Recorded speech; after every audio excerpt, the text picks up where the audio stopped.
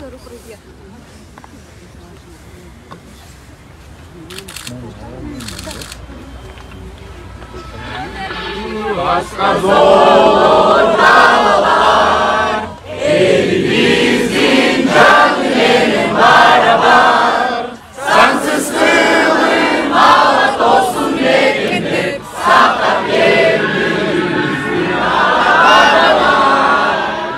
Алгалай бербөзөй, азаттыктын жолунда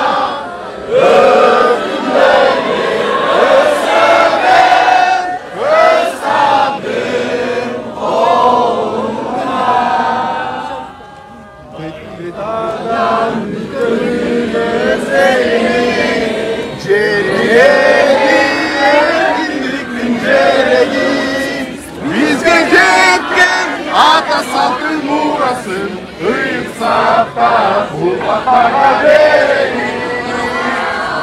Алабай бер кыргыз эл, азаттыктын жолунда өргөндөй бер, өсө бер, өз тагдырың колуңда.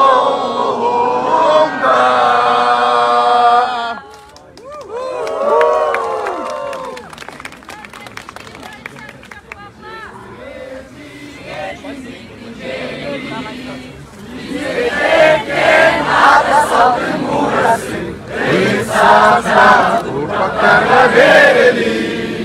Алгалай бер кыргыз эл, азаттыктын жолунда өркүндөй бер, өсө бер, өз тагдыр колунда.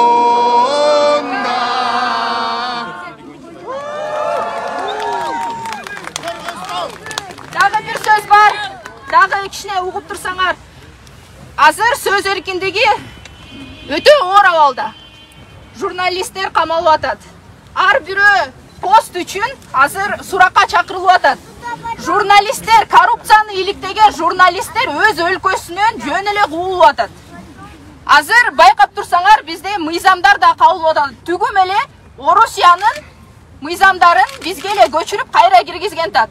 Азыр 3 мыйзам өтө атат. Ошуга ар бирөөңөр соц тармактардан жазып, бул деген иностранные представительства, закон об НКО, Закон о СМИ. ЖМКлар жөнүндө мыйзам, жана деген депутаттарды мандатынан ажыратуу дагы мыйзамы азыр талкууланып атат. Мындай болбошу керек. Азыркы болуп аткан курултай бул сюр.